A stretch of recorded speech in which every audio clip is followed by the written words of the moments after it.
মাদ্রাসার প্রয়োজন, একটা মাদ্রাসার দরকার।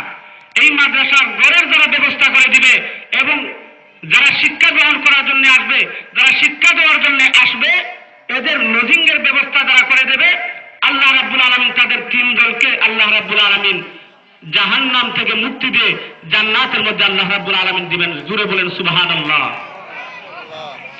তাহলে বোঝা গেল এখানের মধ্যে শুধু মাদ্রাসা এবং মাদ্রাসার ছাত্র এবং উস্তাদদের তারা জান্নাতের মধ্যে তারা দুই দল যাবে, শুধু তাই না, এলাকার মানুষ যারা তাদেরকে সাহায্য সহযোগিতা করবে, বোঝা গেল তারাও এইটার মধ্যে শামিল আছে। কথা বলেন ঠিক কিনা? আরো করে বলেন কথা ঠিক কিনা? আমার বন্ধুগণ, আমাকে বলা হয়েছে মাদ্রাসা শিক্ষার গুরুত্ব সম্পর্কে এবং ফজিলত সম্পর্কে বলার জন্য। আল্লাহ নবী বলেন, একজন তালিবে ইলম, একজন মাদ্রাসার ছাত্র ফজিলত এতটুকু, কোন মাদ্রাসার ছাত্র যদি ইলম শিক্ষা গ্রহণ করার জন্য ঘর থেকে বের হয়ে যায়, আল্লাহ নবী বলেন ওই ব্যক্তিকে আল্লাহ রাব্বুল আলামিনের একজন ফেরেশতা তাকে ফলক বিছায় দেয়। জোরে জোরে সুবহানাল্লাহ। আমার বন্ধুগণ, আসুন দেওবন্দ মাদ্রাসার মধ্যে যখন একবার দেওবন্দ মাদ্রাসার হুজুর হাদিস পড়াইতেছেন, এই হাদিসটা যখন পড়ালেন, পড়ানোর পরে তখন এক ছাত্র দাঁড়াইয়া বলতেছে, হুজুর এই হাদিসটা তো আমার বুঝে আসলো না। হুজুর বলেন, বাবা কেন তোমার বুঝে আসলো না? ডাক দিয়ে বলতেছে, হুজুর এতদিন পর্যন্ত মাদ্রাসায় আসলাম, অথচ একদিনও আমি দেখলাম না যে আল্লাহর একজন ফেরেশতা, রহমতের ফেরেশতা নূরের ফরক বিছিয়ে দিতে। হুজুর তো মহা মুশকিলের মধ্যে। হুজুর বললেন, আচ্ছা বাবা, আমি আগামীকাল তোমার এই প্রশ্নের জবাব দেব। এই মুহূর্তের মধ্যে দেওবন্দ মাদ্রাসার ওই উস্তাদ চিন্তিত হয়ে পড়লেন। সারা রাত্রি তিনি ফিকির করলেন ওই প্রশ্ন খোঁজার জন্য। না, ওই প্রশ্নের জবাব তিনি পেলেন না। সারা রাত্রি তিনি ফিকির করলেন, কিন্তু ওই প্রশ্নের জবাব পেলেন না। রাত্রি শেষ হয়ে যাওয়ার পরে সকাল যখন 10টা হয়ে গেল, এবার মাদ্রাসার মধ্যে আসার পালা। ওই সময় ওই হুজুর যখন মাদ্রাসার মধ্যে আসেন, মাদ্রাসার মধ্যে আসার পরে লক্ষ্য করে দেখেন যে ছাত্রটি প্রশ্ন করেছিল ওই ছাত্রটি ওই মাদ্রাসার মধ্যে নাই। হুজুর কিন্তু মনে মনে খুশি, মনে মনে আলহামদুলিল্লাহ বললেন। আর মনে মনে ভাবলেন, ওই ছাত্রটি যদি আজকে মাদ্রাসার মধ্যে না আসে, তাহলে আমি আরো একটা দিন কমপক্ষে সময় পাইলাম এই প্রশ্নের জবাব দেওয়ার জন্য। কথা বলেন ঠিক কিনা? আরো জোরে বলেন কথা ঠিক কিনা? আপনাদের কি ঘুমাইছে নাকি? ঘুমাইছেনি? বক্তা কিন্তু আরো রয়ে গেছে, আরো 3-4 জন। এখন ঘুমাইলে চলবে না, ঠিক না? আমার বন্ধুগণ লক্ষ্য করে দেখুন, ওই উস্তাদ যখন চিন্তিত হয়ে পড়লেন, হাজির যখন পড়ানি শুরু করলেন আবার, কিন্তু মনে মনে খুশি, ওই ছাত্রটি তো এখনো আসে নাই। ওই ছাত্র যেহেতু এখন আসে নাই, তাহলে আমি একদিন আরো সময় পেলাম। একদিন যখন চলে যাবে, এর পরের দিন হয়তো আমি এই সমাধান খুঁজে পাবো। কিছুক্ষণ পরে হঠাৎ করে লক্ষ্য করে দেখেন ওই ছাত্রটি ক্লাসের মধ্যে প্রবেশ করলো। হুজুর ডাক দিয়া বলেন, বাবা রে, আজ তুমি কেন এত দেরি করলে? ওই ছাত্রী ডাক দিয়া বলে, হুজুর গতকাল যে আপনাকে প্রশ্ন করেছিলাম, এই প্রশ্নের জবাব দিবেন আপনি পরে, কিন্তু হুজুর জানেননি, আজ যখন আমি মাদ্রাসা থেকে রাস্তা থেকে আমি যখন আসতেছিলাম, বাড়ি থেকে যখন বের হয়ে মাদ্রাসার দিকে যখন আসতেছিলাম, ওই মুহূর্তের মধ্যে হঠাৎ করে দেখি একটা পাখি বারবার আমার পায়ের নিচের মধ্যে পড়ে যায়। হুজুর আমি মনে মনে চিন্তা করলাম, যদি আমি ফা দিয়ে ওই ফাঁকির উপরে যদি আমার ফা পড়ে, তাহলে ওই ফাঁকিটা কষ্ট হবে, আর না হয়ে মারা যাবে। হুজুর এজন্য আমি ওই ফাঁকিটি কষ্ট পাবে, অথবা এই ফাঁকিটি মারা যাবে, এই জন্য মাদ্রাসার মধ্যে আসতে আমারও দেরি হয়ে গেল। সুবহানাল্লাহ। একটা মাদ্রাসার ছাত্র, যেই ছাত্র একটা ফাঁকির উপর তার ফাঁটা রাখে না, ওই ফাঁকিটা কষ্ট পাবে, ওই ফাঁকিটা মারা যাবে, ওই মাদ্রাসার ছাত্র আবার মাদ্রাসার মধ্যে থেকে কিভাবে বোমা নির্মাণ করবে? কথা বলেন ঠিক কিনা? আমার বন্ধুগণ, আমি আপনাদেরকে জিজ্ঞাসা করতে চাই, আপনাদের এই তিমিরপুর মাদ্রাসার মধ্যে কি শিক্ষা দেওয়া হয়? কুরআন এবং হাদিস শিক্ষা দেওয়া হয়। শুধু এই তিমিরপুর মাদ্রাসা না, প্রত্যেক কওমি মাদ্রাসার মধ্যে কোরআন এবং হাদিসের ট্রেনিং দেওয়া হয়, কোরআন এবং হাদিস শিক্ষা দেওয়া হয়। এই কওমি মাদ্রাসার মধ্যে ট্রেনিং দেওয়া হয়, তার মা বাবার জানাজা কিভাবে পড়াবে এই ট্রেনিং দেওয়া হয়। কথা বলেন ঠিক কিনা? এরপরেও যারা বলে যে কওমি মাদ্রাসা জঙ্গির কারখানা, আমি বলি এদের মাথার মধ্যে গোবর ছাড়া আর কিছু না। কথা বলেন ঠিক কিনা? আমার বন্ধুগণ, দুঃখের বিষয় আমাদের সামনে কোরআন এবং হাদিস নাই। আমাদের ঘরের মধ্যে কোরআন এবং হাদিসের তালিম নাই, কোরআনের তেলাওয়াত নাই, হাদিসের তালিম নাই। ঘরের মধ্যে গিয়া দেখবেন কোরআন শরীফ আছে, হুজুরদেরকে দাওয়াত দিলে বলে এটা কি? বলতেছে যে হুজুর এখানের মধ্যে তো কোরআন শরীফ। হুজুর তখন বলতেছেন যে কোরআন শরীফের মধ্যে ময়লা কেন? বলতেছে হুজুর এটা তো আসলে অনেকদিন আগ থেকে আমি রাখছিলাম, তো মনে হয় এটার মধ্যে ময়লা ভরে গেছে। এরপরে আবার দেখা যায় আরেকটা হুজুর আরেক দিকে তাকাইলেন, তাকানোর পরে দেখা যায় এটার মধ্যে আবার দেখা যায় লাল একটা শাল উঠানায়। আরে এটার মধ্যে লাল শাল উঠানায় কি? বলতেছে যে হুজুর আপনি তো আসছেন, এটা তো টেলিভিশন।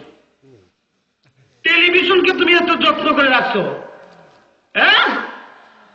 কোরআন শরীফকে তুমি তাকের মধ্যে রেখে দিয়েছো, এখানের মধ্যে দেখা যায় ময়লা আবর্জনা ভরতেছে, আর ওই দিকে দেখা যায় একটা টেলিভিশন। এটা টেলিভিশন, এটা টেলিভিশন। এই টেলিভিশনটা দেখা যায় লাল শানু টানাইয়া এরপরে খুব সুন্দরভাবে যত্ন করে রাখছে। কিন্তু এটা হইল জাহান্নামের ঘর। এটা কি? হায় মুসলমান, আজ টেলিভিশন মুসলমানদেরকে নষ্ট করে ফেলেছে। দেশের মধ্যে বিগত কিছুদিন আগে শুনছিলাম কিরণমালা আসছে, কিরণমালা নাটক দিত।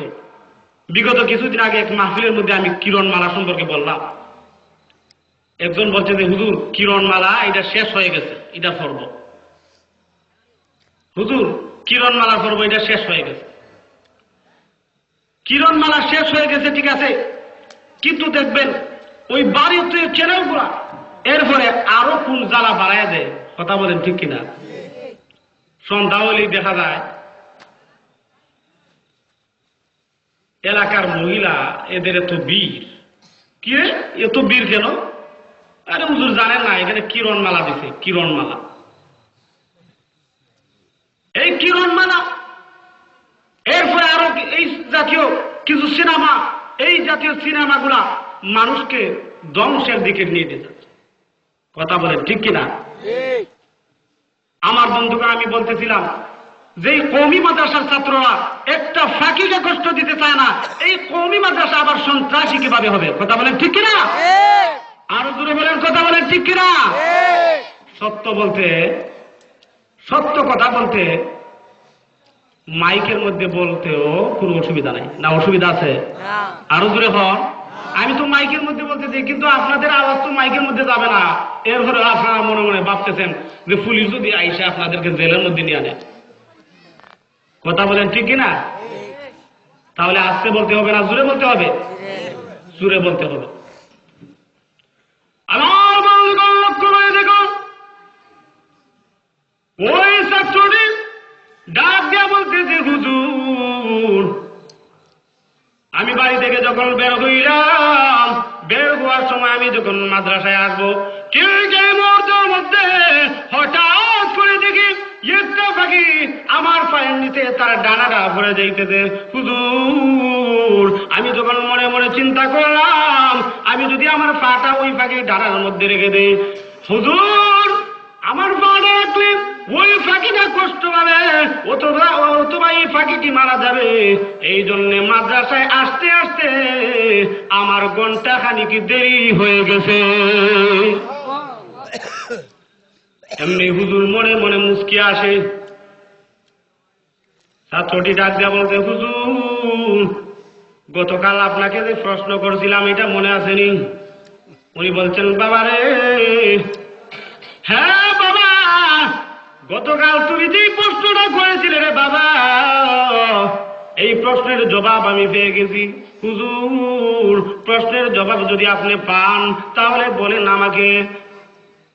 হুজুর ডাক দিয়া বলতেছেন, হ্যাঁ ছাত্র, তুমি শুনে রাখো, তুমি যে বাড়ি থেকে বের হওয়ার সময় যে পাখিটা তোমাকে ডানা বিছিয়ে দিয়েছিল, এই ছাত্র তুমি শুনে রাখো, ভালো করে শুনে রাখো, ওই পাখিটা হলো আল্লাহর রহমতের ফেরেশতা। তাহলে মাদ্রাসার একজন ছাত্রর মর্যাদা কতটুকু? আল্লাহর তৈরি রহমতের একটা ফেরেশতা পাখির সুরতে এসে ডানা বিছায় দেন। জোরে জোরে সুবহানাল্লাহ। আমার বন্ধুগণ, শুধু তাই না, একটা মাদ্রাসার ছাত্র এত ফজিলত আল্লাহ নবী, বিশ্ব নবী রাহমাতুল লিল আলামিন এক হাদিসের মধ্যে বলেন, মান জাহুল মাউত ওয়া হুয়া বিতলাবিল ইলমি লিইহইয়া বিহিল ইসলাম ফাবাইনাহু ওয়া বাইনান নাবিয়্যিন দারাজাতু ওয়াহিদাতুন ফিল জান্নাহ। আল্লাহ নবী, বিশ্ব নবী রাহমাতুল লিল আলামিন বলেন, একটা মাদ্রাসার ছাত্র যদি ইসলামকে জিন্দা করার জন্য, দ্বীনি ইলম অর্জন করার জন্য যদি মাদ্রাসার মধ্যে যায়, মাদ্রাসার মধ্যে যাওয়ার পরে যদি এমন অবস্থায় আল্লাহ নবী বলেন ওই মাদ্রাসার ছাত্র যদি মৃত্যুবরণ করে, তাহলে ওই ব্যক্তি জান্নাতের মধ্যে চলে যাবে। জোরে জোরে সুবহানাল্লাহ। আমার বন্ধুগণ, আল্লাহ নবী বলেন ফাবাইনাহু ওয়া বাইনান নাবিয়্যিন, জান্নাতের মধ্যে দিয়ে যাবে, জান্নাতের মধ্যে দিয়ে যাবে। জান্নাতের মধ্যে গেলে সে এবং নবীর মধ্যে মাত্র এক ধাপ দূরত্ব থাকবে। কয় ধাপ দূরত্ব থাকবে? এক ধাপ দূরত্ব থাকবে। আমার ভাইরা, অর্থাৎ একজন মাদ্রাসার ছাত্র যদি ইলম শিক্ষা করা অবস্থায় যদি সে মারা যায়, তাহলে নবী এবং তার মধ্যে মাত্র এক ধাপ দূরত্ব থাকবে, অর্থাৎ সে নবীর নিকটে থাকবে। জোরে জোরে সুবহানাল্লাহ। এখন দেখেন, মাদ্রাসার মধ্যে দেওয়া লাভ না ক্ষতি? আরো জোরে করে, লাভ না ক্ষতি? কিন্তু আমরা তো বুঝি যে মাদ্রাসার শিক্ষা এটা আসলে শিক্ষা না। আমার বন্ধুগণ, আমাদের দেশের মধ্যে যেটা দেখা যায় আতুর, লেংরা, এরপরে টুটকারা, এইটা দেখা যায় মাদ্রাসার মধ্যে দেয়। ওইটার মাদ্রাসা দিচ্ছ কেন জানো না? স্কুলের মধ্যে দিতে হলো একটু স্মার্ট হওয়া দরকার। আর সে যেহেতু আতুর, লেংরা, এরপরে আবার টুটকাটা দেখা যায়, তার গঠনের কোনো মিল নাই, তারা যদি এই মাদ্রাসার মধ্যে দেওয়া হয়, তাহলে মাদ্রাসার মধ্যে দিলে সে কোরআন এবং হাদিস শিক্ষা গ্রহণ করলো, এরপরে মাঝে মাঝে গিয়া বাবার কবরটা জিয়ারত হলো। কথা বলেন ঠিক কিনা? আরো বলেন ঠিক কিনা? এই হলো আমাদের অবস্থা। কিন্তু দেখেন, আমাদের দেশের মধ্যে বর্তমান দুই ধরনের শিক্ষা চালু আছে। কয় ধরনের? একটা হলো দ্বীনি শিক্ষা, আরেকটা হলো দুনিয়া শিক্ষা, যাবতীয় শিক্ষা। ধর্মীয় শিক্ষা গ্রহণ করতে হলে মাদ্রাসার প্রয়োজন। কথা বলেন ঠিক কিনা? ধর্মীয় শিক্ষা গ্রহণ করতে হলে মাদ্রাসার মধ্যেই যাইতে হইবে। আমার বন্ধুগণ, মাদ্রাসার মধ্যে পড়া যেমন ভাবে যায়, আবার স্কুল, কলেজ, ইউনিভার্সিটি এইগুলোর মধ্যে পড়া যায়।